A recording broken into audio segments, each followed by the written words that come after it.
Ser podcast.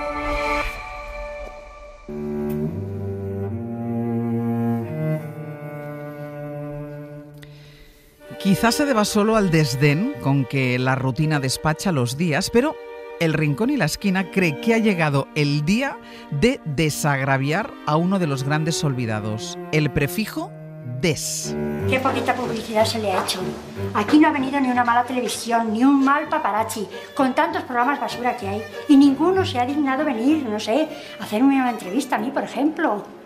Es muy triste cómo están los más a media en este país. Sí, en eso tiene razón. Adivina. Hoy por Hoy Magazine. Adivinanza. Más vieja que la esperanza. Más común que la chicoria. Ser podcast. Ella es la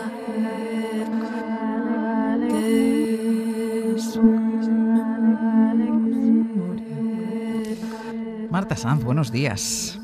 Muy buenos días a todos y a todas. Hoy desde Melilla.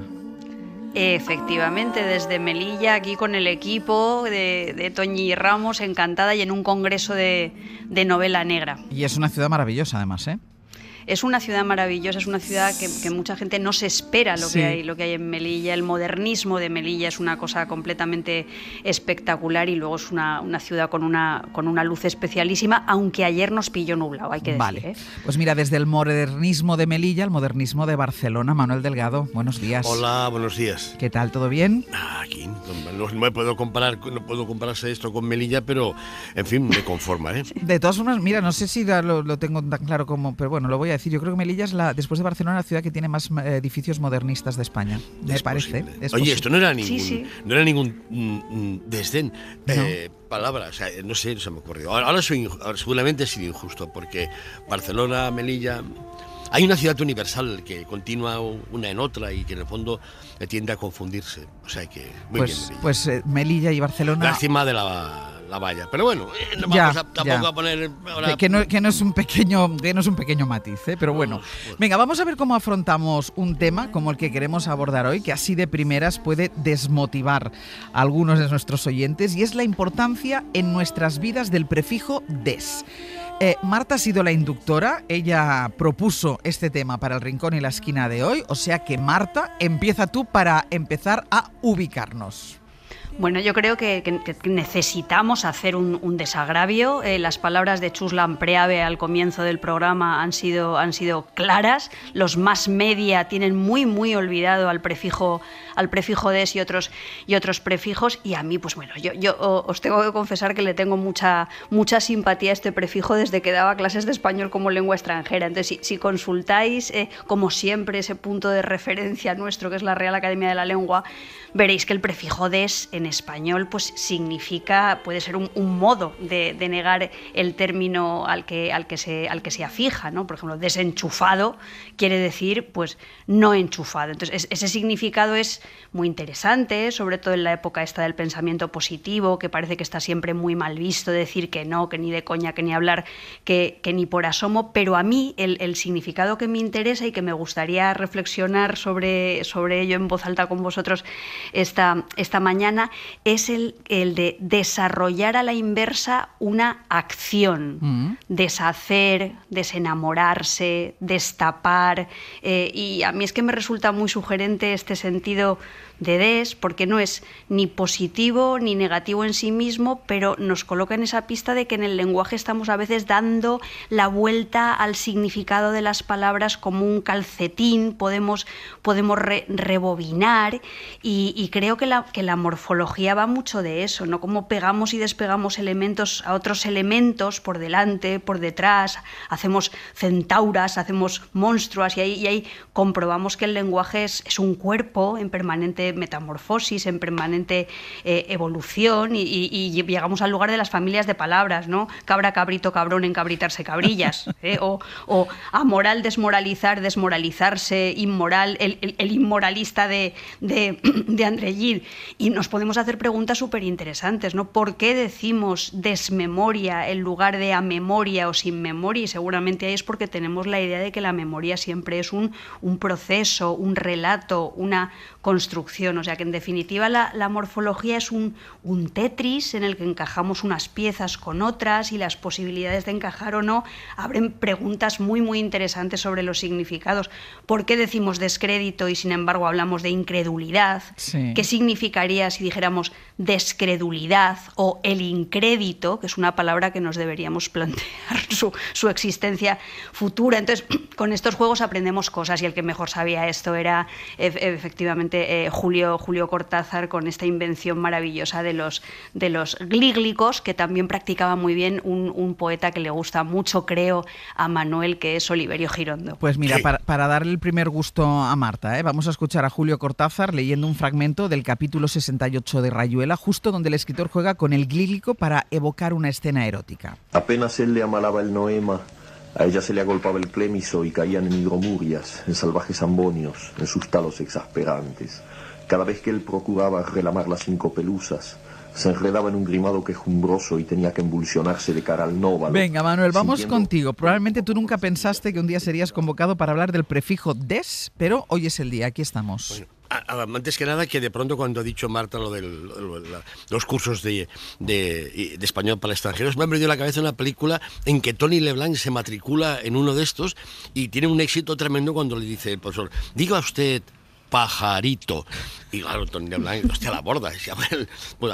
Bueno, yo estoy siempre atento yo ya sé que puedo hacer propuestas, pero no las hago porque es mucho más divertido someterme a estos retos tan interesantes y tan estimulantes que en el fondo nos acercan a la radio que hubiera hecho ¿cómo se llama? ¿Qué rabia me da? ¿Quién? Dame una Arribas pista. Castro. Arribas Castro, vale. Y parece, maestro.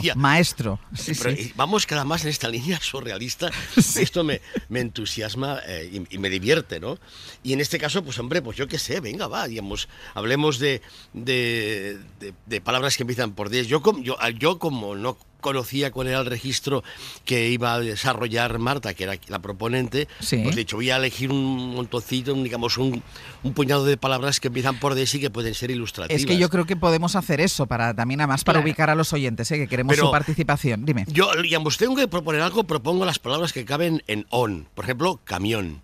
Vale, pero eso no empieza por des. Bueno, para otro día. Para otro día, vale, perfecto, pues lo apuntamos. Vale, Armagedón. Pero Corazón de melón será una referencia ineludible ese día. Cuando llegue ese día, Corazón de melón. Una gran canción.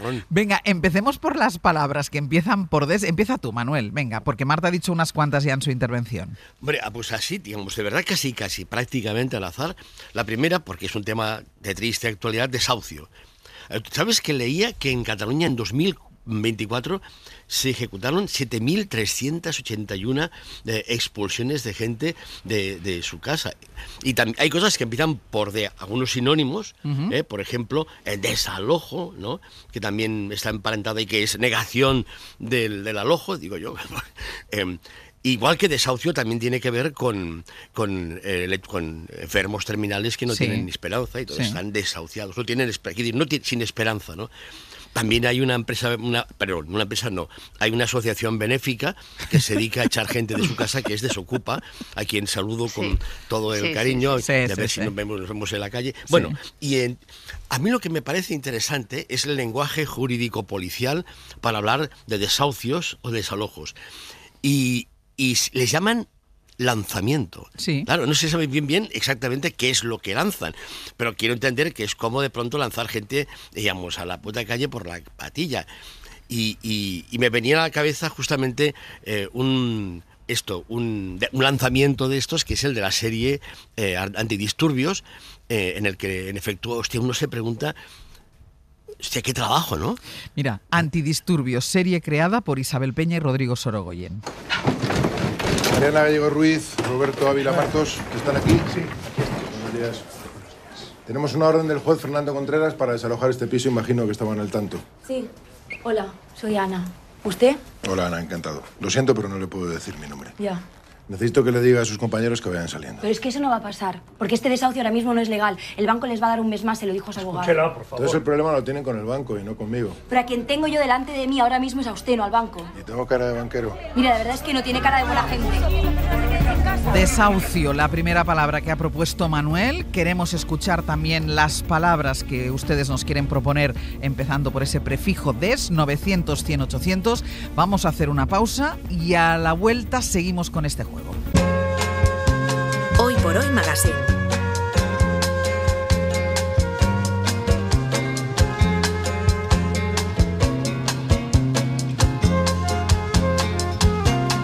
Ser podcast.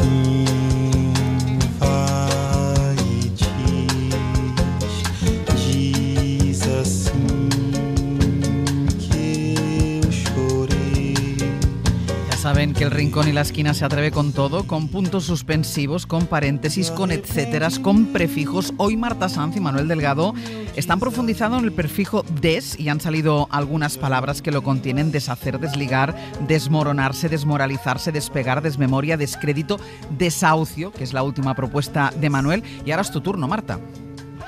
Bueno, mi turno ahora es también muy alegre. Hay un libro, de verdad, o sea, yo sé que os recomiendo muchos libros y que a veces me pongo un poco pesada, pero este libro es verdaderamente impresionante. Es un libro de Anne Boyer, escritora estadounidense, y el libro se titula Desmorir.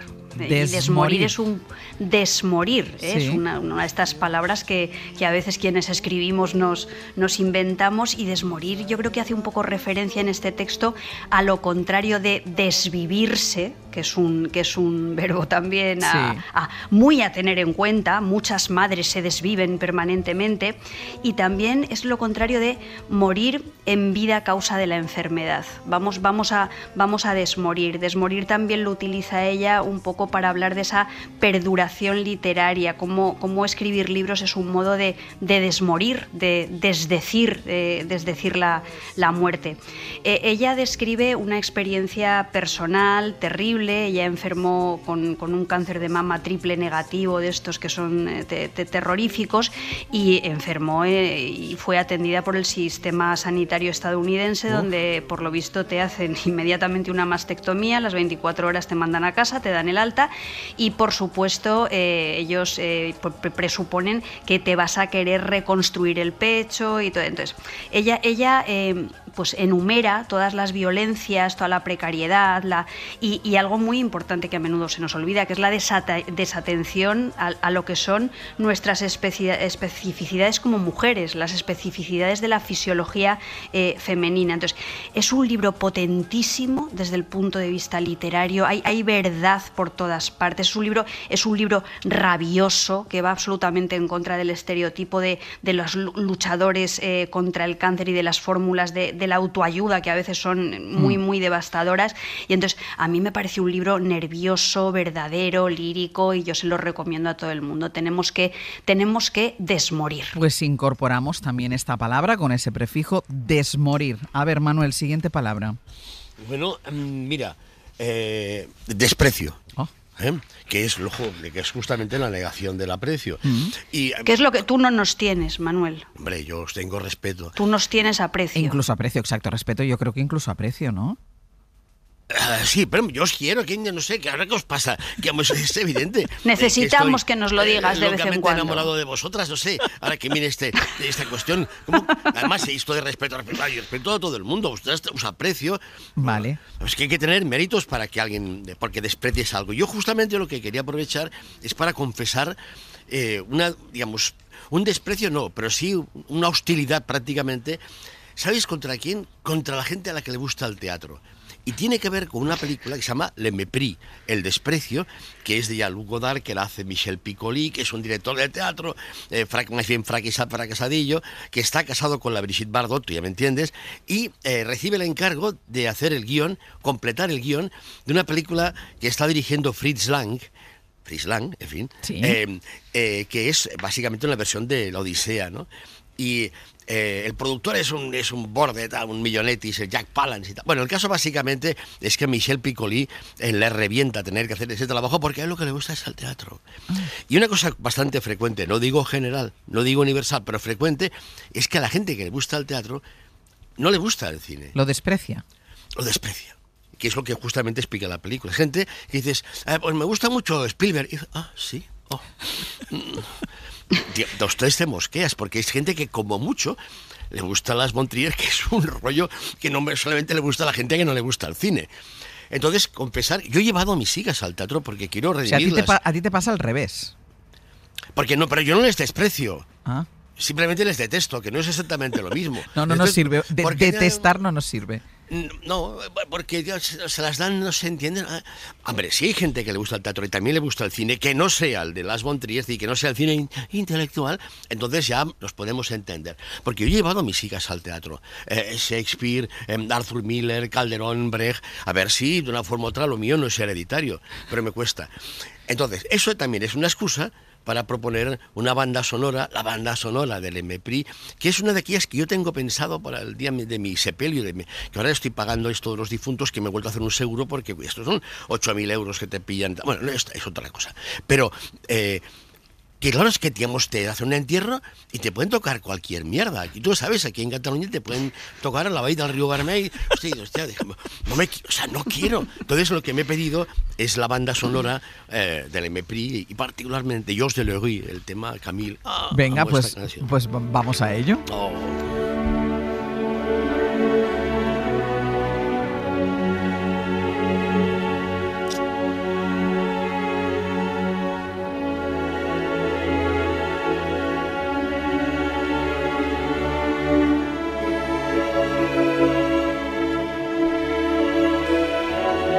Después de Desprecio, ¿qué anotamos en la lista, Marta?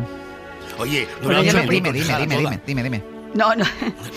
Yo lo primero que tengo que decir es que hay veces que yo creo que Manuel Delgado y yo de algún modo hemos sido siameses separados al nacer. Separados al nacer. Bueno, a mí sí que me gusta Lars von Trier, tengo este pequeño defecto, pero yo algunas veces he contado que a mí ir al teatro me produce mucho nerviosismo, porque cuando yo era pequeña mi madre trabajaba en una compañía de teatro de aficionado en Benidorm y a mí me daba pavor que se equivocara a la hora de decir el papel. Claro, y eso ha persistido a lo largo de toda mi vida. Y de luego hecho, solamente algunas... No, solamente que pasa una cosa, estás de vanguardia y estás todo el tiempo acojonado por si viene alguien por detrás. Claro. O ponen en riesgo tu integridad física. O esos que te hacen participar, que estás sufriendo toda la obra de teatro. Exacto, a ver, que no me toque, que no me toque. Yo quiero un concepto burgués de la cultura. Exacto. Bueno, pero yo lo que tengo es un trauma de infancia con lo del tema de que mi madre se pudiera equivocar, y afortunadamente algunas amigas actrices me han dicho, no te preocupes, si somos profesionales, pues yo que sé, Clara Sánchez, Aitana Sánchez Gijón me han dicho, esto no pasa, y entonces últimamente voy más tranquila. Vas más relajada.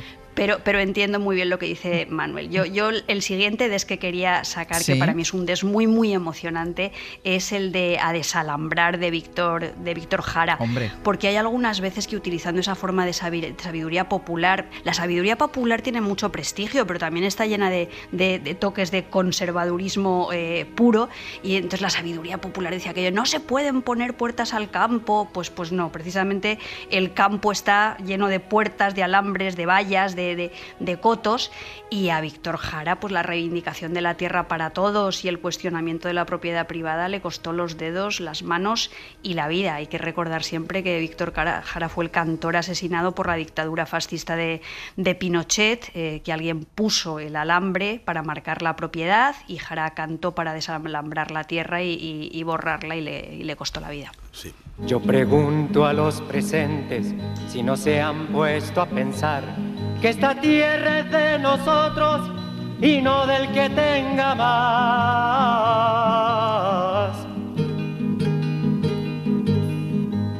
Yo pregunto si en la tierra nunca habrá pensado usted que si las manos son nuestras, es nuestro lo que nos dé. A desalambrar, que la tierra es nuestra, es tuya y de aquel, de Pedro y María, de Juan y José. Desalambrar, que no está nada mal. ¿Con qué seguimos, Manuel?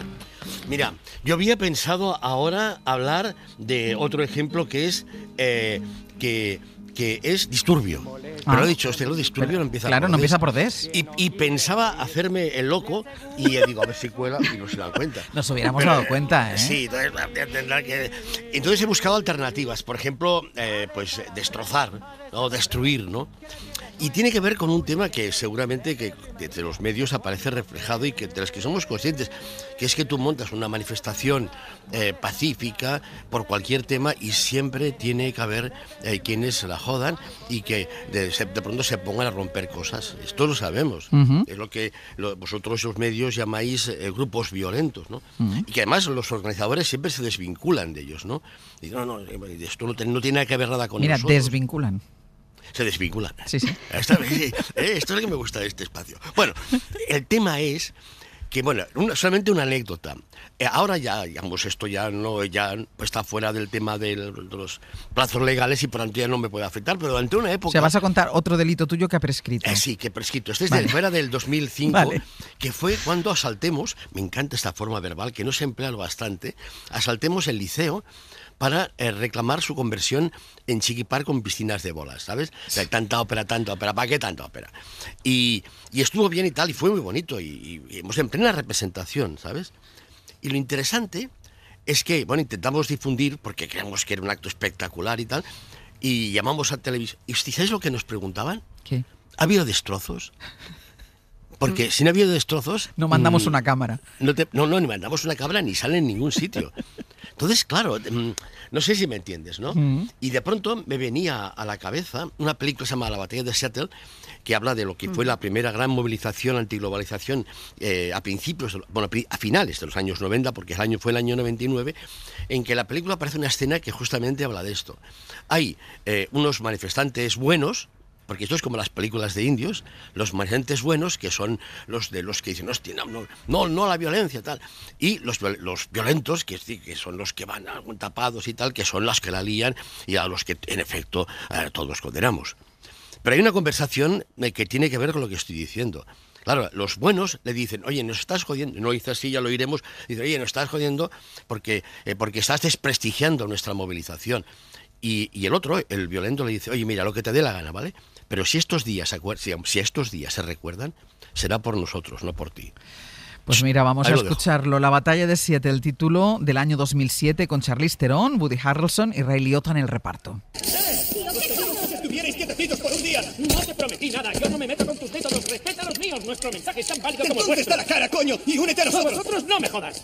¿No ves que le estás cagando? Estás echando por tierra nuestro trabajo. Hoy les hemos frenado. ¿Y mañana qué? Lo que has conseguido hoy no vale una mierda. ¿Qué esperas que haga? ¿Que diga paz y amor y ponga flores en los cañones de vuestras metralletas, capullo? Las calles de Seattle se están sumiendo en el caos. Manifestantes violentos están destrozando los escaparates de las tiendas. ¿A qué estamos esperando? ¡Convocamos una manifestación sin violencia! Y esto no es violencia. ¿Ves a alguien herido? Atacamos a las grandes empresas. empresas. No te das cuenta. Los medios se van a poner las botas. Exacto. Gracias a nosotros nadie olvidará este día. ¡Estás ciego! ¡Les alimentas! ¿Les das exactamente lo que quieren! ¿A eso le llamas anarquía? Lo que te cabrea es que me presten más atención que a ti. Toma. Muy bien visto, muy bien visto. Esto es un tema. Sí. Yo lo dejo. Destrozo. Marta, ¿dónde nos llevas tú ahora? Pues yo ahora me voy a poner un poquito más suave, aunque depende, y os llevo a descubrir. Bien. ¿No? Os llevo a descubrir que descubrir pues es quitar el velo, el paño de pureza, lo que no nos impide ver el conocimiento, sentir el amor o el placer. Entonces, descubrir es mostrar lo tapado, pero tenemos que tener en cuenta que a veces lo tapado también es doloroso. Se puede descubrir el deterioro, por ejemplo, de las luchas obreras, como hace Jesús López Carrasco en un documental excelente que se titula El año del descubrimiento. De verdad, yo creo que es uno de los mejores documentales que se han hecho en España en lo que va del siglo XXI, que ya llevamos un ratito, ¿eh? Y entonces aquí en este documental lo que hace es descubrir las luchas y las huelgas en Cartagena por el cierre de las navieras y otras empresas, y cómo en ese momento, a causa de eso de la reconversión industrial descubrimos los estragos del capitalismo, perdimos la ingenuidad y en gran medida se desactivaron las luchas obreras. O sea que es un descubrimiento triste que además hace parodia de ese descubrimiento de América, de esas conmemoraciones del año 92 que nos hicieron pensar que éramos un país grandioso y empezaban cosas pues verdaderamente duras para la sociedad española. Como que ese relato era ofensivo, ¿no? Ese relato de la modernidad, de los Juegos Olímpicos, de la Expo de Sevilla, era como hacer una demostración al mundo de que España estaba en la ostentación, estaba en una posición de ostentación económica que nos permitía determinados lujos, cuando lo que se estaba viviendo aquí era dolor. Descubrimiento. Vamos a hacer una pausa. 900-100-800. Cuéntenos sus palabras con el prefijo des y a la vuelta seguimos con las de Marta y la de Manuel. Grace, ya estoy aquí. Hola, cariño. ¿Qué te pasa? Te veo extraño. Estoy desenfocado. Sí que lo estás, un poquitín. Y además te veo pálido. ¿En serio? Estás borroso. Sí. Sí. Quizá deberías ir a echarte. Te llevaré té y tostadas a la cama. Sí. A papá no le hace gracia eso, ¿vale? Niños, portaos bien. Tengo que ir al médico. Nunca he visto nada igual. No le ocurre nada, ¿no? Salvo que está desenfocado. Estoy empeorando. ¿Qué le pasa? Es por mirar a Mel. Estoy mareada. Pues después de escuchar este fragmento de Desmontando a Harry, es tu turno, Marta. Bueno, me imagino que a vosotras esto también os pasará, ¿no? Yo me siento desenfocada la mayoría de los días. Digo, ¿pero esto qué es? ¿Dónde están mis perfiles, mi concreta figura? Me digo, ¿será que soy miope y astigmática? Pero no, en realidad es que se me está desenfocando el cuerpo muchísimo. Esta peli se titulaba en perfecto inglés, que lo digo para que nos entendamos todos, Deconstructing Harry. Era mucho más fino, Deconstructing Harry que Desmontando a Harry. Que Desmontando a Harry, ¿no? Y es una película de Woody Allen en la que él, como hemos oído, pues tiene una enfermedad, se ve desenfocado, la gente lo ve desenfocado y que cada uno interprete esta anomalía como le dé la gana, ¿no? Pero yo creo que es una modalidad de la hipocondria aleniana que a mí me parece sensacional. Por cierto, esto de la deconstrucción, que es el lado fino del desmontaje, es una corriente filosófica que lo que plantea es la necesidad de acercarnos a todo lo que está construido, los discursos, las ideas, la cultura, el cuerpo, con la intención de darle otro significado, de darle la vuelta desde la perspectiva de que los lenguajes que utilizamos para construir cualquier cosa están atravesados por el poder, por quienes detentan el poder. O sea que es una mirada muy, muy interesante que de algún modo está en la base de todo el programa de hoy. No está mal, ¿eh? ¿Qué palabras sumamos a la lista, Manuel, después de Desmontando o Deconstruyendo? Bueno, hay un tema del que un día hablaremos, que es la relación entre Desmontando a Harry, según la versión española, y la condesa descalza, y el protagonista, que es Humphrey Bogart, que se llama Harry, y en la que básicamente el protagonista es un guionista que, como el de la película de Woody Allen, en un determinado momento dice que hay un error si piensas que la vida es como las películas, porque las películas tienen un guión, y los guiones tienen sentido. La vida no. La vida no. Oye, y además Manuel es la condesa descalza. O sea, nos viene sensacional. Mira, es verdad. Es que da asco. Es verdad. Vamos a parecer un poco repelentes al final. No, solamente en relación con esto que decía Marta, has muy bien mencionado el tema de la lucha de los obreros. Mira, todos hemos sentido algo de indignación cuando de pronto se vulnera lo que es el valor sagrado de un parlamento. Pensemos en el asalto al Capitolio en Estados Unidos, o lo que fue el cerco de los indignados al Parlamento español. En Cartagena directamente quemaron el Parlamento, ya está, directamente. Sí. ¿Os acordáis? Sí. Es que es fuerte. Quemaron el Parlamento de la región murciana, tal como suena. Hablando de todo un poco, ya que antes salía el tema. Pues bueno, no, para un apunte importante. Ahí está. Bueno, vamos con tu siguiente palabra. Sí, que el tema.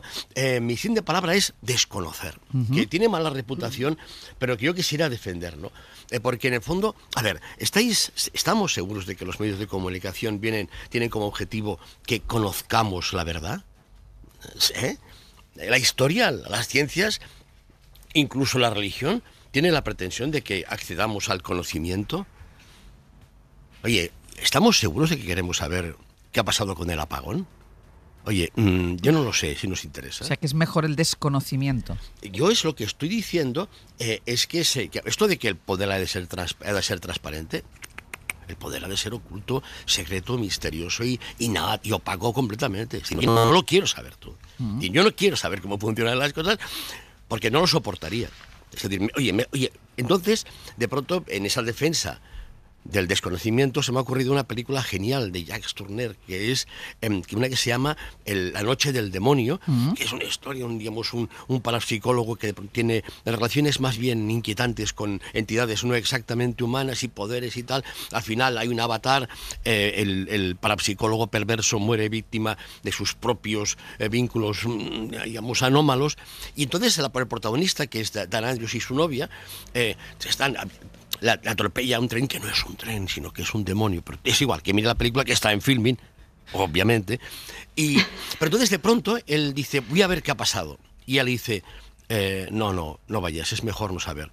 Él va, se acerca, ve un poco lo que pasa y vuelve y dice, lo que escucharemos, pues que quizás es mejor no saber. Escúchenlo. ¿Qué ha sido eso? ¡Vamos! Hay un hombre en la vía. ¿Qué ha pasado? No lo sé, pero parece que le ha arrollado el tren. Tal vez es mejor no saberlo. El tren debe haberle atropellado y arrastrado. Yo creía que estaba en la otra vía, señor. No sea ridículo, sí. Mírelo. El tren lo ha arrollado. Tienes razón. Tal vez es mejor no saber. Marta, dice Manuel que quizá es mejor no saber, el desconocimiento. ¿Tú qué piensas? Pues mira, yo creo que es cierto que algunos niños y algunas niñas no les agradecen precisamente a sus padres que hayan sido demasiado claros. Hay cosas que es mejor que permanezcan debajo de la alfombra para que crezcamos con cierta salud. Pero eso no hay que confundirlo, desde luego, con los procesos de desinformación, que lo que ocurre con la desinformación, que es otra palabra estupenda, es que la desinformación es directamente mentira, y es algo malintencionado y manipulador. Otra palabra que no me gusta nada es la palabra desempleo, esa utilización de los eufemismos para descubrir pues estados terribles y dolorosos. A mí me parece malsana. No me gusta nada ni la desinformación ni el desempleo. Pero escucha una cosa, digamos, toda información es desinformación, porque toda información te informa de lo que te informa y del resto no. Por tanto, toda información implica, por tanto, una zona oscura, que es aquello de lo que no habla. Ya está. Y luego, digamos, de verdad, si alguien de pronto te dice, yo no jamás te lo Pero diré. en ese caso es lo mismo, perdona Manuel, es Sí. lo mismo, toda información, dices, es desinformación. Claro. Pero dices, es verdad, optas por informar de una cosa y no informar de otra, pero no informar no es desinformar.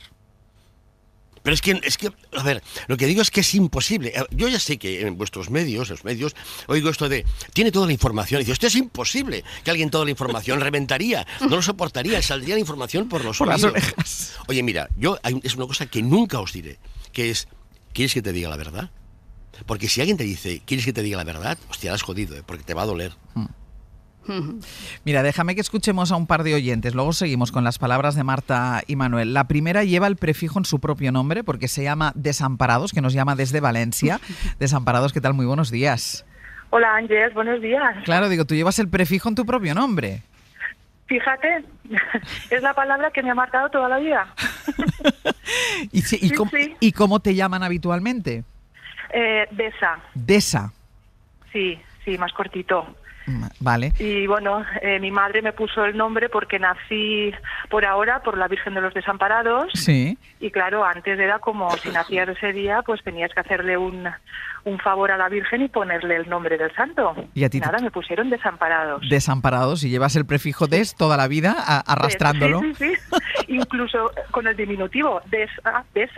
De esa, exacto. O sea, el prefijo no lo abandonas aunque te llamen con el diminutivo. Pues vamos, o sea, mejor ejemplo que el tuyo imposible. ¿Verdad? Pues una maravilla, Desamparados. Muchísimas gracias. Gracias a ti, Ángel. Un beso. Venga, buen día. Y yo con esto no contaba, que estuviera en el propio nombre.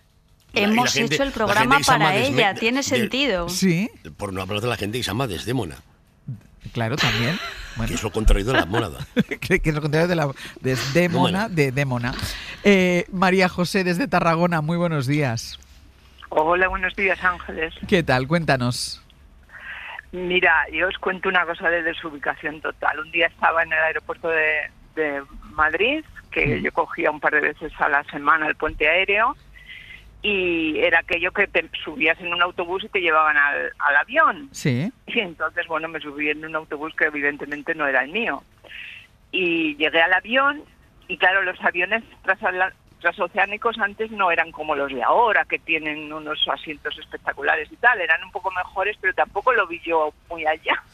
Yo tenía el número 3 en business, me senté allí, y a los 5 minutos, pues los que habían entrado conmigo, resulta que había un señor que estaba en el mismo sitio y tal, y nos pusimos a hablar, ¿no? Y vino la azafata a ver de qué hablábamos, pero ya estábamos con el cinturón puesto y todo, porque el señor se puso al lado y no había nadie. Sí.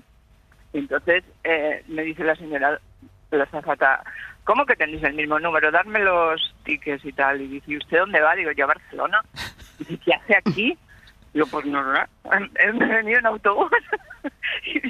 Y resulta que iban a Caracas, a Venezuela. Madre mía. Estabas desubicada completamente.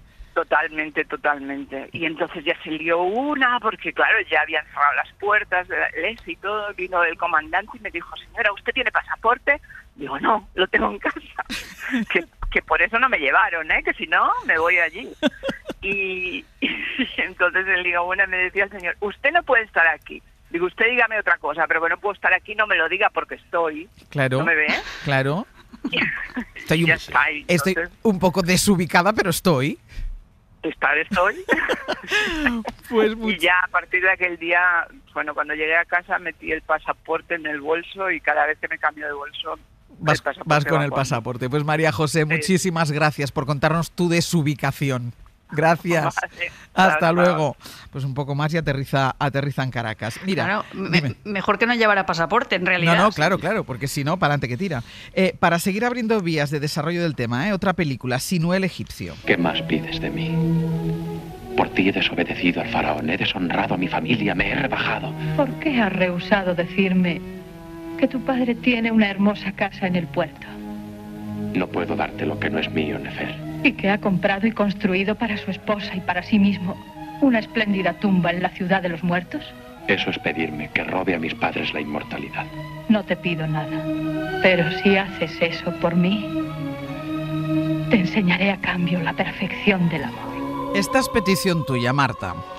Esta es petición mía porque yo creo que esta adaptación de Michael Curtiz de la novela de Mika Waltari siempre viene bien, y además es un recuerdo a Terence Moix, que era una película que le encantaba. Bueno, pues en esta película Sinué el egipcio hay un personaje que es Nefer, interpretada por Bella Darby, que era una actriz muy guapa, pero que en realidad al lado de las otras dos actrices de la peli, que eran nada más ni nada menos que Jean Tierney y Jean Simmons, no sé si resplandecía tan triplemente bella. Entonces Nefer va despojando poco a poco a Sinué, que es un médico, de todo lo que tiene y de lo que no tiene también, ¿no? Desde su instrumental médico hasta la tumba de sus padres. Entonces en la novela, y esto no recuerdo si en la película es exactamente así, Nefer siempre se justifica diciendo, Sinué, es que yo no soy una mujer despreciable.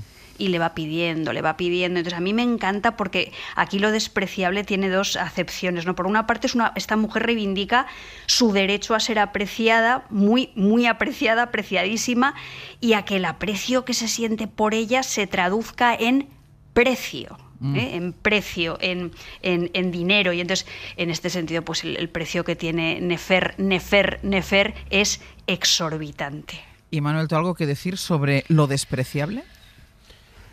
Hombre, a mí lo que se me ocurre ahora es que no sé, pensaré en una palabra que empiece con des para justificarlo. Es una pregunta que os hago así en confianza. ¿La noticia está antes o después del periodista? Ahora busca, no os despistéis. Vale, va a decir, busca la palabra. Vale. No os despistéis. Despistar. No, yo entiendo todo esto que dice Manuel sobre el punto de vista, la selección de la realidad que tú decides sobre la que decides me informar. Gusta ser así? ¿Tú crees que me gusta ser no, así? No, sí, ya, pues debería porque está muy bien. Pero creo que una cosa es esa y otra cosa ya esta avalancha de bulos, mentiras, claro, por eso malintencionadas, yo creo que falseamiento. Yo creo que no contar... A lo mejor tiene un punto de desinformación si no cuentas, siempre que no cuentas es porque eliges, haces una selección, pero desinformar yo creo que es otra cosa que tiene más que ver con esto que decía Marta. Bueno, eso es un tema, es un tema. Pero oye, me lo paso muy bien con vosotras y creo que incluso puede haber alguien que aprenda y piense cosas, no sé. Bueno. Pero yo creo que hay temas que sí que merecen la pena darles alguna vuelta. Pues seguiremos dándoles vueltas. Mira, esto es lo que le dijo también en el WhatsApp Pedro Sánchez a José Luis Ábalos: démosle una vuelta al rescate de Europa. Ya que estábamos hablando de información, que eso es destapar llamadas privadas y comunicaciones privadas. La semana que viene más, ¿vale? La semana que viene mucho más. Yo solamente deciros que se nos han quedado en el tintero, pero no pasa nada, el desencanto de Jaime Chávarri, el desengaño barroco, claro, y el destape. Pues esto de ahora es una despedida, que es lo contrario de la pedida. Y yo también os pediría que de cara a la semana que viene no os despistéis. No, vamos, estamos siempre muy alerta. Intentaremos además no desintegrarnos, que es lo más importante. Hasta la semana que viene. Adiós. Un beso. Hoy por Hoy Magazine. En la última biografía no autorizada... Vladimir Putin es abogado, político y ex agente de inteligencia. Aclaremos que un ex agente de inteligencia no es esa persona que antes era inteligente y ahora lo es menos, ¿no? Que fue perdiendo inteligencia por el camino, como, no sé, Felipe González o Fernando Savater, sino que es gente que trabajaba en los servicios de inteligencia de un determinado país. Que era espía, vamos. Tener como presidente a un ex agente de la KGB, no sé, a mí mucha confianza no me inspiraría. Putin, después de 17 años en la KGB, dejó de trabajar ahí para comenzar su carrera política, que ha sido vertiginosa. Sintetizando, Putin fue presidente del gobierno del 99 al 2000, luego del 2008 al 2012, y desde entonces es presidente de la Federación Rusa. En fin, que lleva más años en el poder que Jordi Hurtado viviendo. Ya de jovencito, Vladimir comenzó a cultivar su imagen de tipo duro, deportista y amante de la naturaleza que miente acerca de su estatura. Al parecer mide entre 1,55 m y 1,65 m, pero su ficha oficial, que me merece la misma confianza que una encuesta de Tesanos, es decir, toda, dice que mide 1,70 m. Vladimir Putin practica judo desde niño y sus seguidores aseguran que perfectamente podría luchar contra un oso y ganarle por KO. Así como en Turquía te ponen pelo, en Rusia arrasan los centros de depilación masculina para evitar que a la primera de cambio el régimen te convierta en oso, para lucimiento de la hombría de Vladimir. Ser podcast. Cada miércoles desfilan por esta sección personajes más o menos famosos, artistas, políticos, incluso dibujos animados. Pero hoy presentamos la primera biografía no autorizada de una persona anónima. Sin duda se trata de un día histórico. Roberto Villar, buenos días. ¿Qué tal? Buenos días, Sánchez. Así es, la de hoy es simplemente la biografía no autorizada de un señor y también de un rencor. Una persona que hasta hace 3 días era desconocida para mí y seguramente lo es para todos los oyentes. Conoceremos su relación con un genio de la pintura universal que es, según nuestro biografiado, una pésima persona. Biografía no autorizada del señor Pedro Luis Cantarello. Rata inmunda, animal rastrero, escoria de la vida. Pedro Luis Cantarello. ¿Por qué traes la biografía no autorizada de una persona anónima, desconocida para casi todo el mundo? Porque su historia me conmovió, Ángels. Una historia muy ligada a un verdadero genio del arte como Pablo Picasso. O sea, ¿el señor Cantarello conoció a Picasso? No personalmente, pero fueron contemporáneos. Puede decirse que Cantarello fue víctima de una jugada muy sucia por parte de Picasso. Vamos, lo que Picasso le hizo a Cantarello es imperdonable. Pero antes de seguir, esto que nos vas a contar es una historia real, ¿no? Real como todo lo que digo en este micrófono. Vale. El mismísimo Cantarello me contó su historia el viernes pasado. Pero Cantarelo vive, porque si Cantarelo fue contemporáneo de Picasso y Picasso, si viviera, tendría ahora mismo 131 años, ¿cómo es esto posible? Cantarelo actualmente tiene 133 años. Es pintor, continúa pintando, está en plena forma, va al gimnasio 3 veces por semana, camina unos 10.000 pasos diarios, pero lo que lo mantiene joven a su edad es el rencor. Básicamente dedica unas 5 horas diarias a cagarse en Pablo Picasso, perdón por la expresión. Todo muy creíble. ¿Qué es lo que Picasso le hizo al señor Cantarelo? Cantarelo, que escucha la cera a diario, se puso en contacto conmigo y ante mi estupefacción me contó que, atención, Pablo Picasso robó una de sus pinturas, la más grande que Cantarelo había pintado jamás, y posteriormente, encima de la obra del señor Cantarelo, Picasso pintó el Guernica.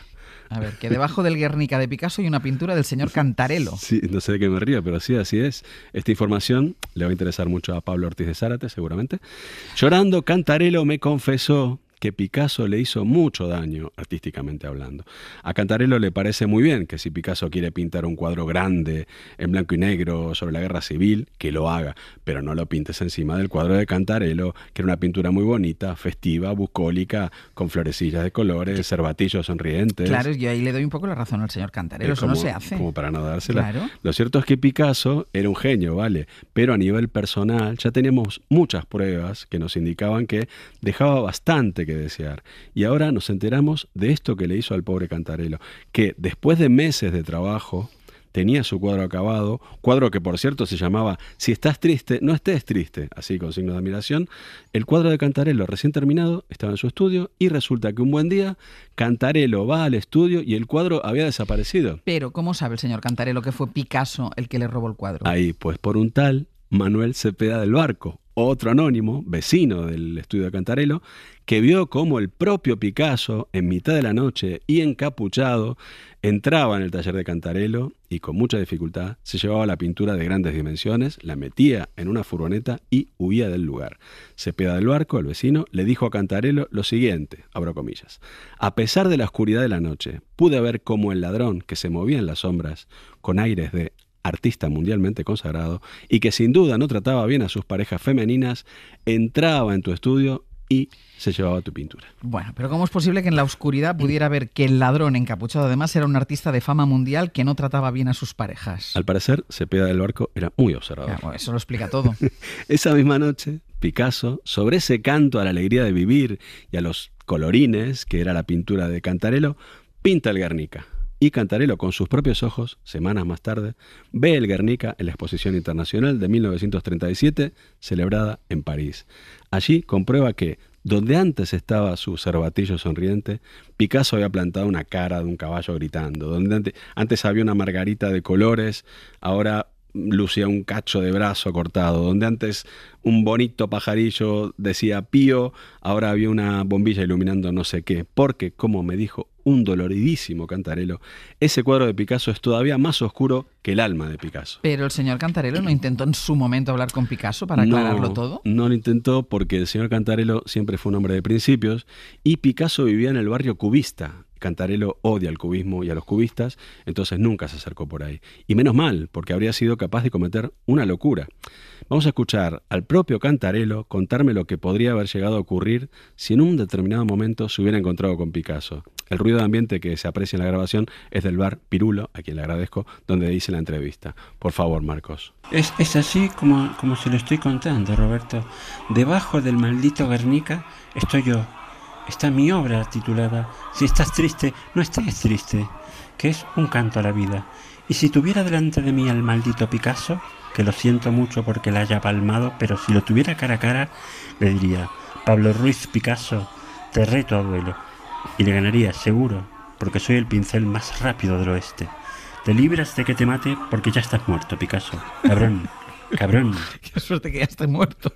Pero mal, sí. Es un testimonio duro, eso sí. Bueno, conclusión. Mira, yo después de haber escuchado este testimonio nuevamente de Cantarelo, no estoy para conclusiones, Sánchez. Si me permites, creo que podemos dejarlo aquí. Bueno, pues vale, porque todos nos hemos quedado así como tocados después de este testimonio. ¿Vendrás el miércoles que viene? ¿Te habrás recuperado? Sí, vendré el miércoles. Un abrazo de todo el equipo de Hoy por Hoy al señor, porque es un señor, don Pedro Luis Cantarelo. Muy bien. Hoy por Hoy Magazine.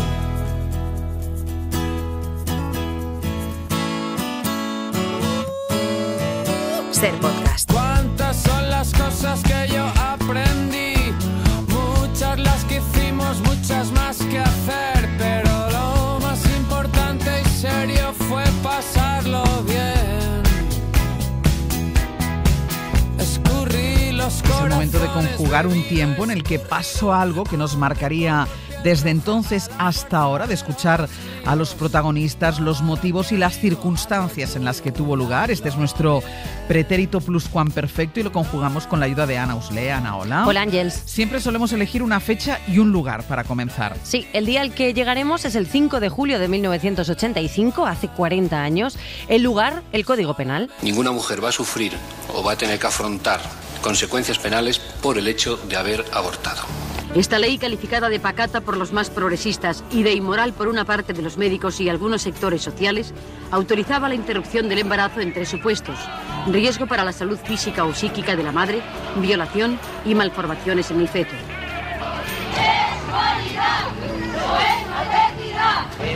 Pero para llegar al momento en el que se aprobó la Ley Orgánica de 1985 que despenalizó el aborto en España, tenemos que ir un poco más atrás en el tiempo. Venga, pues tú dirás. Vamos a elegir una fecha cualquiera, porque ninguna mujer marcaba en su calendario cuando su vida entraría en un paréntesis. Así que vamos, por ejemplo, al 23 de diciembre de 1977. Y así comenzamos por la tercera persona del singular, ella. Ella se puede llamar Paloma, María, Carmen, Elena, puede tener cualquier nombre, pero ella se llama Consuelo y ese 23 de diciembre de 1977 regresa de París a Valencia después de haber abortado. Consuelo había intentado interrumpir su embarazo en Valencia, después en Barcelona y había tenido que hacerlo en Francia. Cuando todo terminó, tomó una decisión. Había que conseguir que las mujeres pudiesen hacerlo más fácil. Así comienza el libro Un aborto 8.000 pesetas de Paula Boira, contando una de las cientos de miles, por decir algo, porque no hay una estadística fiable, de historias de mujeres que necesitaron abortar cuando era ilegal, las que arriesgaron su vida y su libertad. Acudimos entonces a la tercera persona del plural, ellas. El aborto estaba penado históricamente con castigos de hasta 8 años de cárcel para la mujer que abortara voluntariamente, además de para quien la ayudara o practicara el aborto. Yum Quiñonero. Yo creo que correría el año 79, pasó en Alicante. Yo estaba en casa y llegó el hermano pequeño de un muy buen amigo mío. Venían del instituto, venía con una compañera que venía en un estado pues un poco extraño, ¿no? Él me contó que ella le había dicho que se había tomado pastillas, que estaba embarazada, quería abortar, que se había hecho algún lavado, se había metido perejil en la vagina. Les había pedido esa misma mañana a sus compañeros del instituto que le golpearan el vientre porque quería abortar. Llamé a todos mis conocidos profesionales sanitarios hasta que di con alguien que me dijo que podíamos llevarlo a un hospital privado. Años más tarde, Yum viajaría a Holanda, a Leiden, y allí abortaría. Todo el mundo sabía que el aborto era un delito. Las mujeres que abortaban eran personas que estaban estigmatizadas y por eso se mantenía en silencio total. Y sobre todo sabíamos que también que las mujeres de las clases altas y con una buena posición económica, alto nivel de ingresos, no tenían problemas porque o iban a otros países, iban a Portugal o iban a Londres o a Francia, ¿no? O iban a una clínica privada en España en donde los amigos y los sanitarios se arriesgaban, algunos por generosidad, pero otros desde luego a cambio de dinero, ¿no? No había un perfil único ni una razón única y lo tenían más difícil dependiendo de cuánto podían pagar. Entre 1974 y 1985, unas 240.000 mujeres españolas viajaron a Reino Unido y Países Bajos para abortar por unas 25.000 o 40.000 pesetas. Las que no podían pagar se sometían aquí a abortos clandestinos. Primera persona del plural, nosotros. Nosotros éramos un país en el que el adulterio estaba penado hasta el 78, no era legal el divorcio hasta el 81, el permiso marital se mantuvo hasta 1975 y el control de natalidad estuvo prohibido durante todo el franquismo. Medios para irte a un sitio no teníamos, información de decir, haberte prevenido de unos anticonceptivos, de cualquier cosa para no haber llegado a ese punto, pues tampoco. No fue hasta 1978 cuando se despenaliza la venta y divulgación de anticonceptivos. El anticonceptivo más conocido en España es la famosa píldora o anovulatorio químico que evita la ovulación. Aquí vemos los llamados espermicidas, que existen en forma de cremas y pastillas. Los métodos más empleados en un país sin educación sexual o reproductiva eran el coitus interruptus, el método Gino y después el preservativo, aunque del que más se hablaba desde los 60 era la píldora, como escuchábamos. Ágata Ignaciu, que es doctora en estudios de las mujeres y de género en la Universidad de Granada. A partir de finales de la década de los 60 y sobre todo en los años 70, en algunos hospitales públicos sí que se empezaban a proporcionar anticonceptivos hormonales, luego un poquito más tarde también los DIUs, en el marco de unas consultas pues, que eran como semiclandestinas, podríamos decir, unas consultas que no se llamaban de planificación familiar, sino de puérperas o de esterilidad. Sin embargo, pues claro, el acceso a los métodos anticonceptivos pues, estaba claramente estratificado según pues, el capital cultural que podían tener las mujeres, capital económico, sus recursos económicos, la residencia en grandes ciudades y muy importante. No podíamos acceder con facilidad a métodos anticonceptivos, no teníamos información y muchas mujeres necesitaban interrumpir su embarazo. Tercera persona del plural, ellos. Ellos, los que posibilitaron que una mujer pudiera abortar, las redes de apoyo, familias, asociaciones feministas, movimientos sociales de izquierdas, activistas, centros de planificación familiar, centros clandestinos y ellos. No es un fenómeno ni ético, ni moral, ni religioso, ni de carácter político, ni de carácter moral. Es un problema social, sanitario e importante al que hay que dar solución. Es la primera causa de muerte de mujeres en edad fértil. De 15 a 49 Como escuchamos, era la primera causa de muerte en mujeres fértiles por los abortos mal practicados. Para evitar que estos abortos fuesen así, mal practicados, ginecólogos como Pedro Enguix, al que escuchábamos, pusieron su libertad en riesgo en centros como Dator en Madrid o Acuario en Valencia, donde además de Enguix trabajaba Enrique Lebrero. En esos años de estudiar medicina, dando charlas por los barrios de Madrid, pues me aparecieron algunas mujeres que estaban embarazadas y que no querían seguir adelante y entonces les acompañé a Londres, entendí cómo era ese problemón, busqué y encontré al colectivo Acuario en Valencia que llevaba poco tiempo haciendo partos en casa, partos respetados y también interrupciones de embarazo. Ha sido una experiencia que aunque los primeros años, lo que antes de la legalización, pues lo que demostramos es que se podían hacer abortos sanitariamente muy dignos. Empleaban el método Karman, un procedimiento de dilatación y aspiración uterina, y así realizaron hasta 15.000 intervenciones hasta el año 85. Se jugaron la cárcel, pero consiguieron mejorar la vida de las mujeres. Segunda persona del plural, vosotros.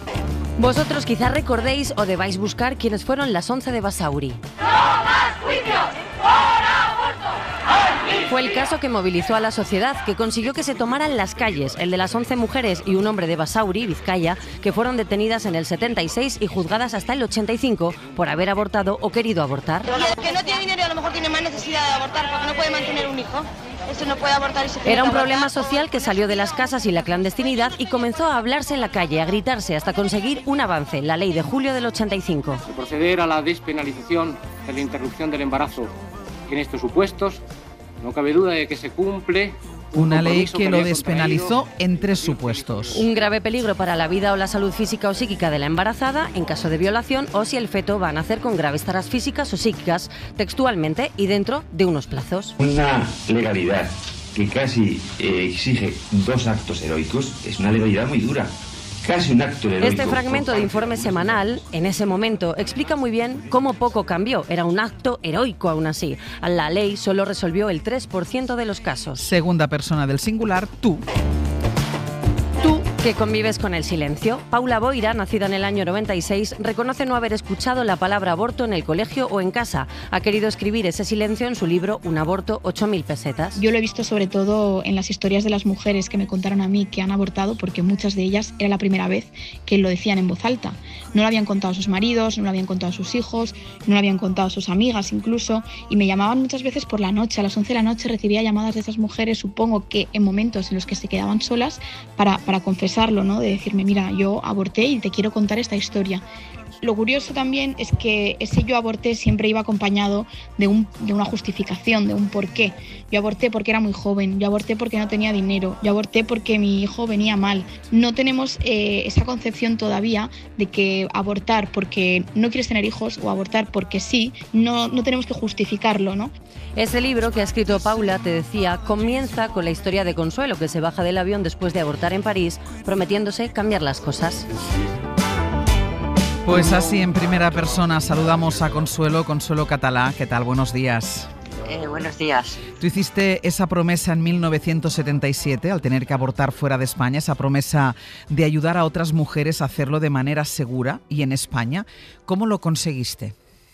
Bueno, es que realmente yo ya estaba en el colectivo Acuario, o sea, yo estaba estudiando medicina, Pedro Enguix era un médico ya, un ginecólogo, entonces eso ya se estaba cociendo, ¿no? Lo que pasa es que es una cosa que tú lo piensas y tal, pero cuando te toca pasarlo, como me pasó a mí, pues tienes claro, ¿no? Dices, bueno, pues tenemos los medios porque somos todos sanitarios y estamos preparados, tenemos la voluntad y vamos a luchar por esto, ¿no? Y entonces yo creo que eso fue, la conjunción de muchas cosas, ¿no? Pero así fue.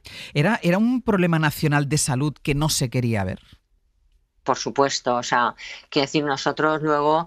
O sea, en nuestra práctica, en los años, ¿no?, previos a la despenalización y luego también, o sea, porque la despenalización también ha sido 25 años de curvas, ¿no?, sí, por decirlo de alguna manera.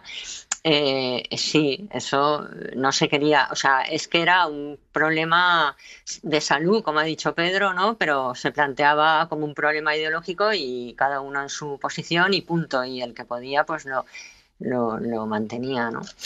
Pero intentar abortar o fuera o clandestinamente o fuera de España era una cuestión transversal, es decir, no había, no había ni clase social ni ideología.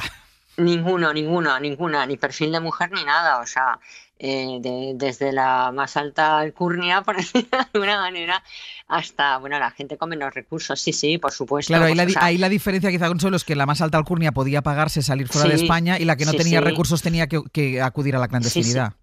Sí, claro, porque ahí la diferencia entre la clandestinidad y nosotros es que nosotros lo que hacíamos era abortos ilegales, ¿me entiendes? O sea, claro, que eran ilegales pero seguros sanitariamente, ¿no? Y nosotros y mucha más gente luego, ¿no?, que lo hizo. ¿Con la ley del aborto cambiaron las cosas o apenas? Mira, yo creo que sí, porque yo creo que la despenalización parcial del 85, que estuvimos con ella hasta el 10, lo que consiguió fue, por un lado, socialmente la gente y las mujeres en particular estaban convencidas que era legal, porque tú ibas a un centro sanitario, un centro de planificación y te daban los centros acreditados para ir, por lo tanto a nadie le cabía en la cabeza que fuera un sitio que no fuera legal, pero luego la contradicción era que jurídicamente estábamos aún en el Código Penal, ¿no? Entonces sirvió para que socialmente se fuera como normalizando esa prestación y luego para a partir de ahí impulsar, ¿no?, una lucha hasta llegar a la ley del 10, ¿no? Acabábamos hablando del silencio décadas después. ¿Crees que todavía hoy es difícil poner palabras a aquello que vivisteis? Bueno, yo creo que el libro de Paula nos ha hecho como decir, ¿sabes?, como poner palabras, ¿no? Verbalizar. Sí, porque yo, por ejemplo, creo que el libro, que me lo he leído, claro, ha sido, todo el mundo que hemos hablado, nos ha parecido un libro, o sea, muy bien planteado, porque los recuerdos luego uno los matiza o los recuerda solamente una parte. Entonces, ella ha conseguido que el puzzle de gente hayamos hecho como un ejercicio, ¿no?, de vaciamiento personal y lo ha articulado muy bien, porque no es ni la verdad de unos ni de otras, pero sí la verdad de lo que pasó, y es que entre todos hicimos posible que en este país se abortara de una forma segura. Y una última cosa, viendo el avance de la ultraderecha, Consuelo, ¿piensas que ningún derecho se puede dar por consolidado? Ninguno. O sea, eso lo tengo clarísimo. Lo que pasa que también te digo, yo soy una optimista histórica y creo que ya nos pasó con el Tren de la Libertad. O sea, el Tren de la Libertad fue el primer paso para decir, oiga, ustedes no nos van a tocar y nos volveremos a unir, no solamente ya las mujeres, sino la sociedad en su conjunto, porque yo creo que la manifestación del Tren de la Libertad, que fue masivísima, no eran mujeres, era una manifestación encabezada por las mujeres, pero de hombres y mujeres. Pues Consuelo Català, muchísimas gracias, de verdad, un beso grande. Hasta luego. Hasta luego. Adiós, Ana, gracias. A ti. Hoy por Hoy Magazine. No me digas que por este amor te mueres, que hasta el cielo me darás.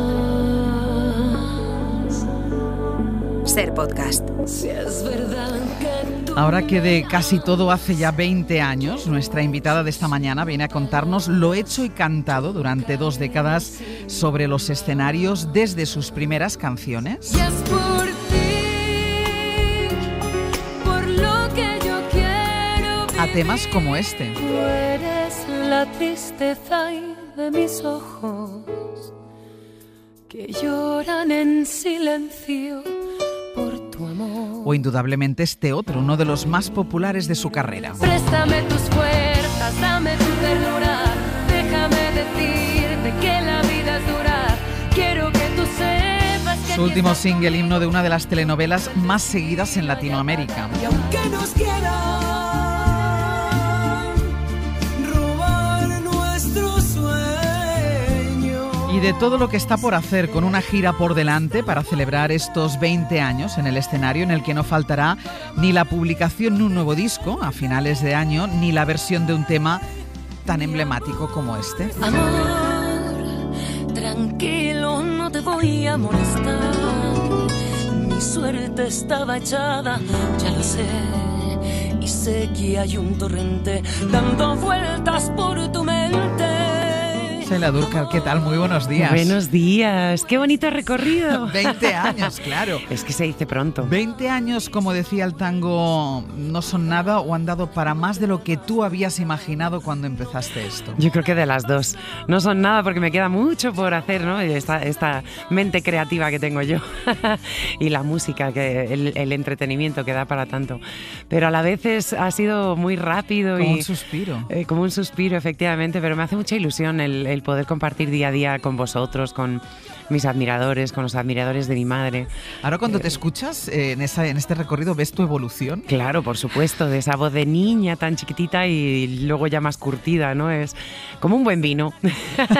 Cuando tu madre, Rocío Dúrcal, cumplió 20 años como artista en Televisión Española, le preguntaron por el balance de sus primeras 2 décadas sobre el escenario y ella contestó esto. ¿Estás contenta de lo conseguido en estos 20 años, Marieta? Nunca se está contento, ¿no? Porque siempre se quiere abarcar más, pero no soy una mujer egoísta en ningún aspecto y sí estoy contenta con lo que he hecho y pienso que todavía me queda mucho por delante para poder hacer más y entonces estar más satisfecha de mí misma, ¿no? Que siempre nos falta algo para estar realmente satisfechos. ¿Contestarías lo mismo? ¿Me falta algo todavía para estar realmente satisfecho? Yo creo que sí. Siempre hay cosas nuevas que hacer, o sea, como buenos seres humanos yo creo que estamos hechos para evolucionar y dentro de la música, te digo, da para tanto, bueno, el entretenimiento, ¿no?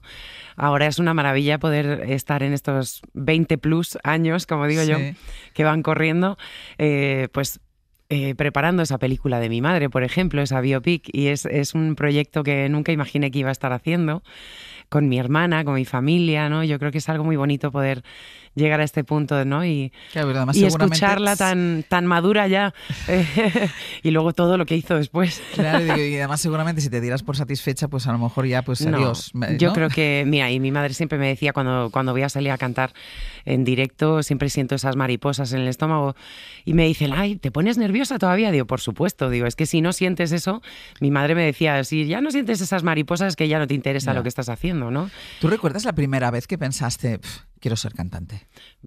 Yo creo que tenía... ¿Naciste cantando? Nací con ese pensamiento, yo creo que desde que tengo 3 años yo ya sabía que quería cantar, ¿no? Tengo 1000 fotos y vídeos y recuerdo perfectamente de ir pues prácticamente con 5 o 6 añitos al parque de atracciones aquí de Madrid, ver a mi madre de la mano de la que ahora es mi repre, para que veas cómo da la vuelta la vida, ¿no? Y es algo muy bonito el poder disfrutar de todos esos recuerdos, ¿no? ¿Y ellos cómo lo vieron que tú empezaras una carrera, tus padres, los dos, ¿eh? Bueno, porque no solo tu madre, sino también tu padre Junior, 2 personas que se han dedicado en cuerpo y alma al artisteo.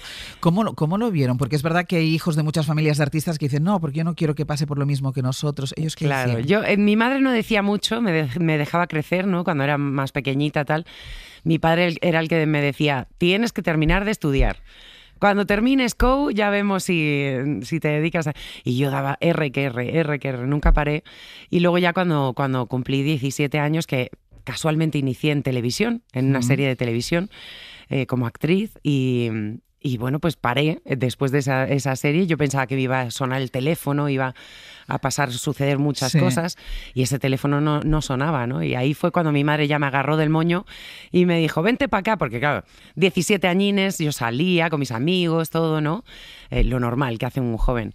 Pero siempre quería cantar, entonces mi madre dijo, vente para acá conmigo, te vas a venir de gira, porque es lo que no has vivido. Claro, no sabes lo que es esto. Tienes que vivir todo lo que es un tour, pero hecho y derecho. Toda la República Mexicana, Estados Unidos al completo, partes de Centroamérica, Suramérica, imagínate. Entonces, y aún así, con una sonrisa de oreja a oreja yo, y sí, me quiero dedicar a esto, ¿no? ¿Y ellos cómo eran en tus inicios? ¿Muy críticos contigo? ¿Incluso a ti te daba algo de miedo que te escucharan? Bueno, siempre, eso porque he sido muy vergonzosa y siempre se me ha dado mejor cantar frente a extraños que frente a mi propia familia, ¿no? Porque... Claro, es que tampoco tienes una familia normal, perdona. O sea, tus padres no eran normales. Ni mis hermanos, ni nada. Claro, por eso. Todos cantan, hasta mis sobrinos cantan, son todos afinados. O sea, la verdad, hemos sido una familia musical siempre. ¿Y ellos al principio te daban consejos, eran muy críticos? Y mi padre siempre fue muy crítico, ¿no? Porque también la época que a mí me tocó vivir, mi voz, yo soy contralto, ¿no? Mis medios graves son la belleza, ¿no? Pero veía a mi padre que me costaba con los agudos y esas cositas, ¿no? De cantar. Y hasta él mismo no entendía a lo mejor mi forma de cantar, ¿no? Mi forma de ser, y siempre la competencia eran chicas que cantaban muy agudo, con mucha floritura, con muchas cosas, ¿no? Y tuve que pasar esas críticas que a la vez me formaron y claro, me hicieron entender quién era yo y mi tipo de voz. Y hoy en día lo disfruto mucho más porque puedo cantarme una bossa nova más tranquilamente, ¿no? Y he descubierto cuál es mi rango, mi registro, ¿no? Mis cositas. Pero gracias a ese empuje de mi padre, claro, que era el más crítico. Tenías, ¿no?, al al maestro en casa. Sí, totalmente. Versionar un tema como La gata bajo la lluvia tiene incluso algo más de desafío que incluso de homenaje a ella, a tu madre. Yo no lo veo así, porque ha sido el público mismo que siempre me están dando ideas y bueno, me falta tiempo para cumplir. O sea, el público tantas. Te empujó a esta versión. Sí, porque yo no la había grabado.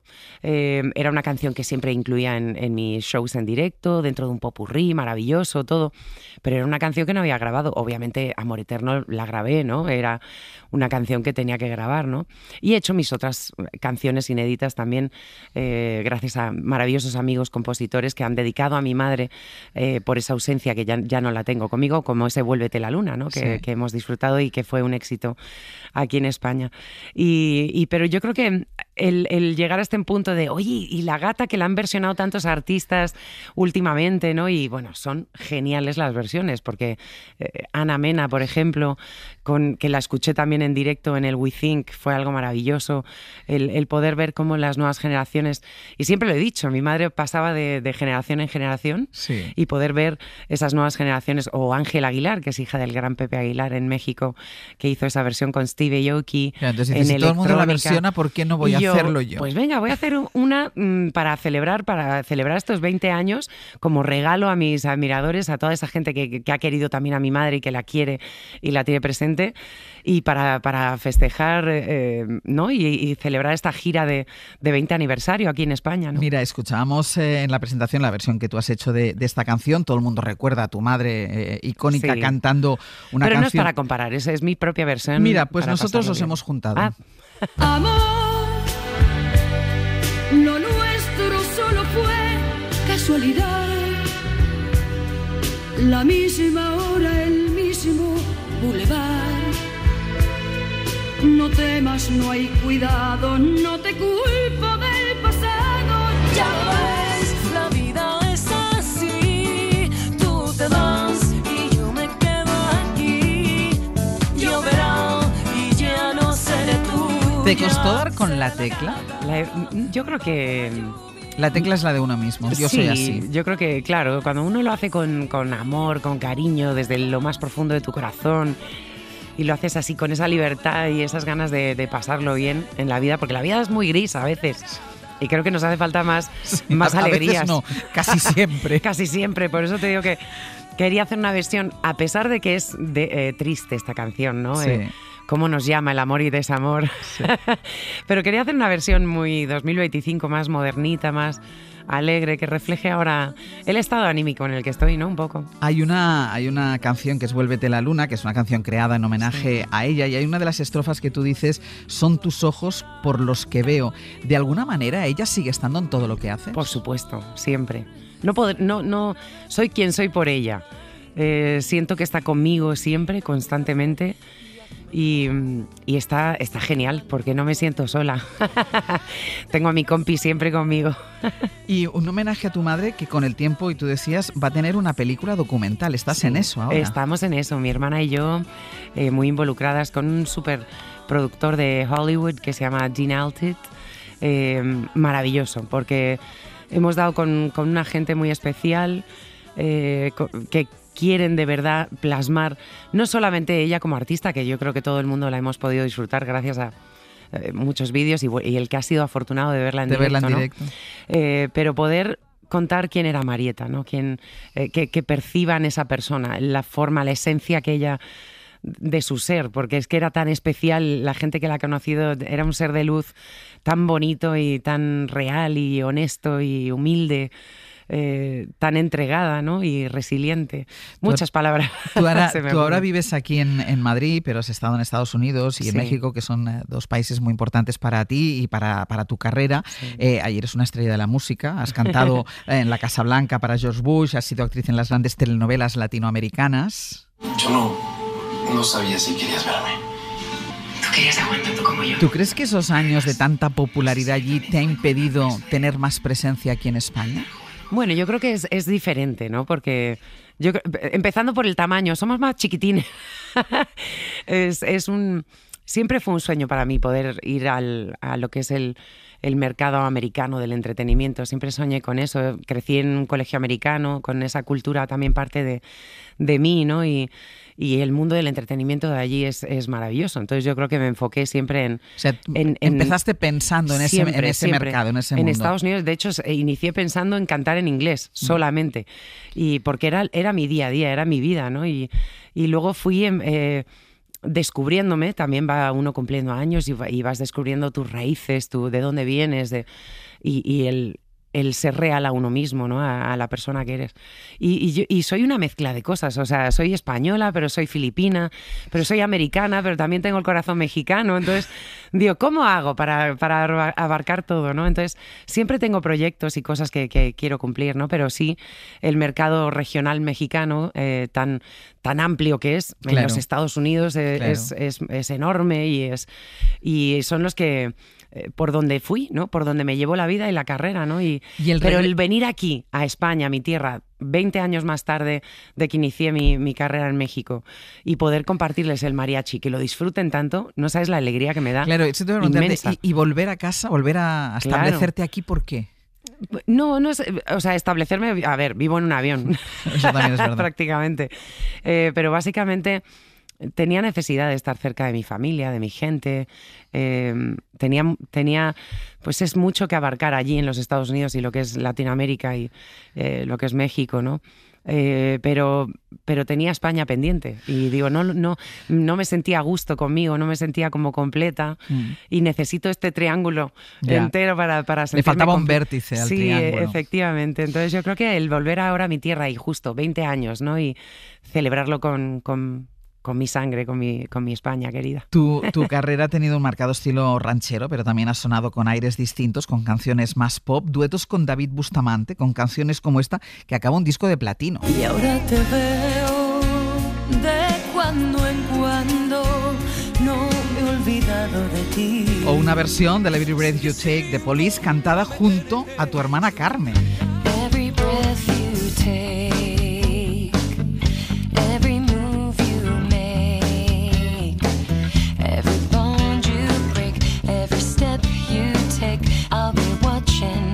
¿Te sientes igual de cómoda en todos los géneros? Me encanta, te lo juro. Estoy tan ilusionada que habéis puesto un poquito de todo. De todo, claro. Me encanta, gracias a todo el equipo. Eres antietiqueta. Pues es que soy muy, te digo, tengo mucha cultura por todos y me falta cantar en tagalog, que también sé, porque mi padre fue número 1 allí también. Pero no te asusta ningún género. No me asusta, bueno, tal vez el rap, no creo que vayamos a rapear a estas alturas, pero me fascina. Si vieras lo que me gusta, lo urbano, es lo que escucho luego en mis ratos libres también. Eso, música electrónica. Y ahora hablábamos, decíamos, esa gira de los 20 años que tendrá su colofón en la publicación de un disco. ¿Cómo enfrentas esto que te viene ahora Bueno, encima? este disco llevaba ya mucho tiempo sin publicar un disco, entonces obviamente desde Así, que fue el primer disco, bueno, no el primer disco, pero fue uno de los discos que fue más acogido en los Estados Unidos y fue nominado al Grammy americano, ¿no? Y tenía ganas de hacer un disco regional mexicano. Siempre yo intento aportar a la música, entonces tengo algunas canciones escritas por mí y me apetecía recopilar pues con grandes amigos que son maravillosos con la pluma en la parte regional mexicana, ¿no? Y estoy trabajando en eso, pero también tengo otras cositas que tengo aleatoriamente. Tengo un disco concepto de boleros que quiero... O sea, imagínate, ¿ves? Si es que esta cabecita no para. O sea, 20 años más como mínimo. Pero mínimo. Shaila Durcal, ha sido un placer conocerte. Gracias, mi vida, de Muchísimas verdad. gracias. Un placer. Hoy por Hoy Magazine. Ser podcast. ¿Qué tal, Casal? Buenos días. Buenos días, Ángel. Francino, Hola, buenos días. ¿de qué te ríes, Casal? ¿Qué pasa? Nada, que estaban un poco enredados aquí los auriculares. A los cables. Sí. Venga, cuéntanos, Casal. Pues mira, vamos ya al encuentro de los lectores de Eduardo Mendoza, Premio Princesa de Asturias de las Letras, como acabamos de contar, una buena noticia que celebramos. Está a punto de llegar también nuestra compañera Berta Reventosa a Montevideo, día de luto allí de despedida tras la muerte de Pepe Mujica. Veremos si hay alguna pista más sobre el apagón en esa comparecencia de la ministra Aguesen en el Congreso. De momento ya ha fijado las provincias donde se iniciaron los problemas: Sevilla, Granada, Badajoz, y como acabamos de contar también en el boletín, pues se descarta de momento oficialmente ya el ciberataque, al menos en red eléctrica. Recordaremos la sesión de control que habéis dado a las 9, sin más, no voy a hacer mención, y contaremos los detalles de un estudio precioso sobre cómo los chimpancés tienen su propio sistema de salud, su propio sistema medicinal. Los animales sanos curan a los enfermos con medicinas naturales, en un conocimiento que ellos van transmitiéndose entre generaciones y que son exactamente las mismas plantas que usamos los humanos en la medicina tradicional. Qué bueno. Interesante. Qué bien. ¿Y tú, Francino? ¿Os acordáis que ayer es una noticia que no ha tenido mucho recorrido, pero me parece que es muy importante? Ayer el Tribunal Constitucional anuló la condena a Anónimo García, propietario, editor de una web satírica, que poco después de lo de la manada ofertaban supuestamente un viaje que era el Tour de la Manada, que provocó una gran indignación, hasta que dijo, oye, esto es una performance, para entendernos, para denunciar lo que las televisiones sí han hecho, que es un tour por tan... Bueno, esto era así, era una sátira. Bueno, acaba condenado, 1 año y medio de cárcel, multa de 30.000 euros. Bueno, la vida se le ha complicado muchísimo hasta que ayer el Constitucional ha anulado la condena. Y Juan Soto Ibars escribió un libro que se titula Nadie se va a reír, sobre esta historia, que recomiendo porque cuenta todo el proceso. Bueno, estarán los dos hoy en la ventana. Y hoy estarán Carlos Boyer y Niño Becerra, cineasta, cine y economía. Oye, y en el Club de la Escucha, un podcast especialísimo. Se llama Mucho que contar y lo que hace es dar voz a la gente que no puede hablar por razones fisiológicas, del motivo que sea. Entonces cuenta cómo se manejan con los aparatos. Por ejemplo, Betty. Me llamo Betty. Tengo 2, 3, 23. O Miguel, que va dando conferencias por medio mundo. Claro, Betty. Ahora te cuento algo sobre mí. Soy Miguel, vivo en Albal, Valencia. ¿A través de ordenadores? Claro, a través de ordenadores, qué interesante. pero además los problemas que tienen en el día a día, en el tema escolar, en el tema formativo, está muy bien. Y es un podcast, o sea, el Club de la Escucha. Claro, tiene mucha gracia. Escuchamos a gente que no puede hablar. Claro que sí. Toma ya. Pues os escuchamos a los dos. Muy bien. Vosotros sí podéis hablar y mucho. Muy bien, Venga, hasta luego.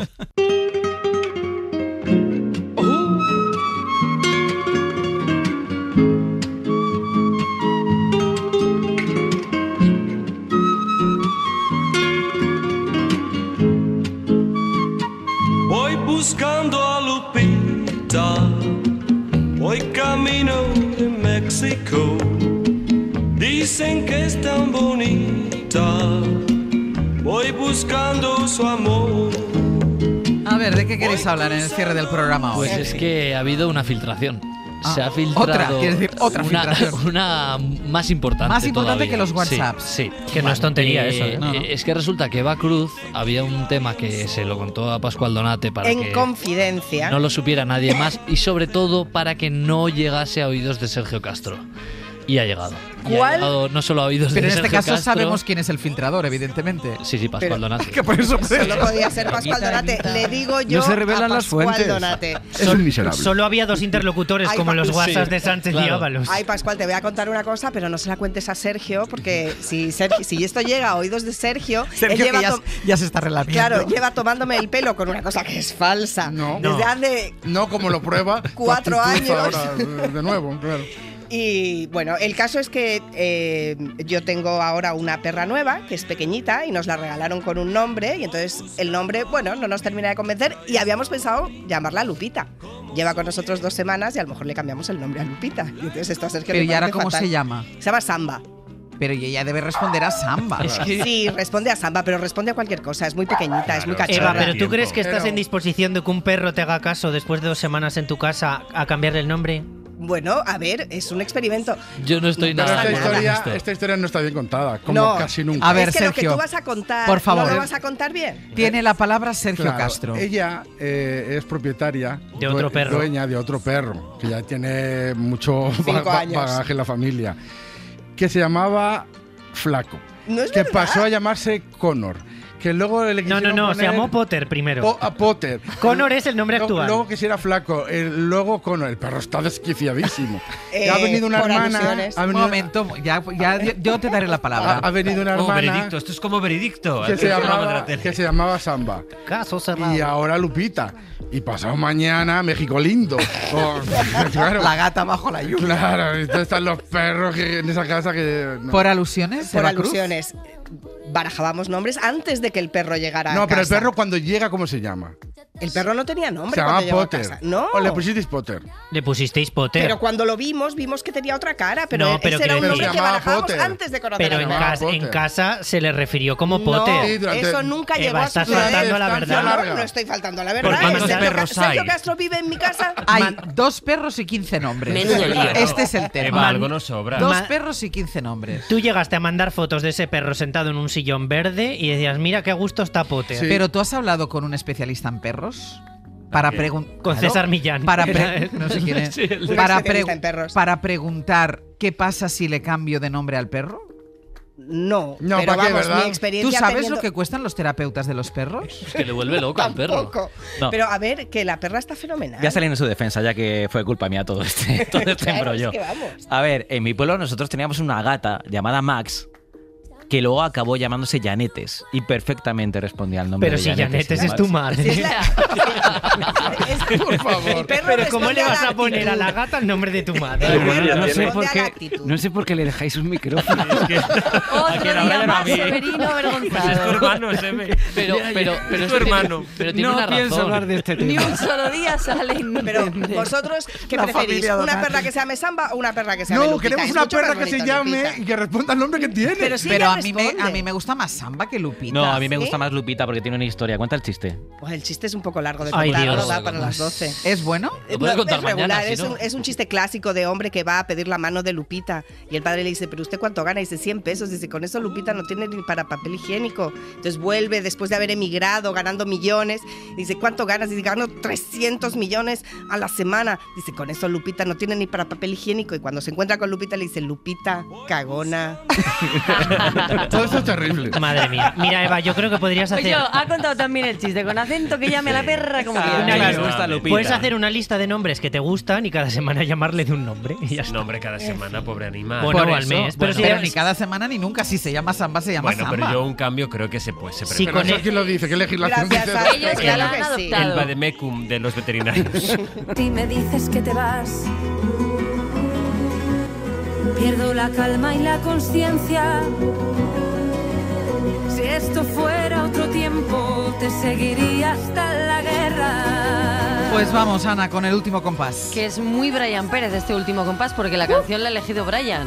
Bueno, porque es un mayo florido de Carmento que nos va a acompañar en Calahorra el viernes, es su nuevo single y entonces pues ella está preparando la maleta con esta música de fondo. Pues suena que muy la acaba de bien, sacar del horno. Y suena muy bien cuando dice Brian Calahorra, porque dice la R. Calahorra. Es que me y va a encanta. ser una de las canciones que va a cantar el viernes. A ver, en el Sergio, ¿cómo programa. vas a pronunciar tu Calahorra? Calahorra.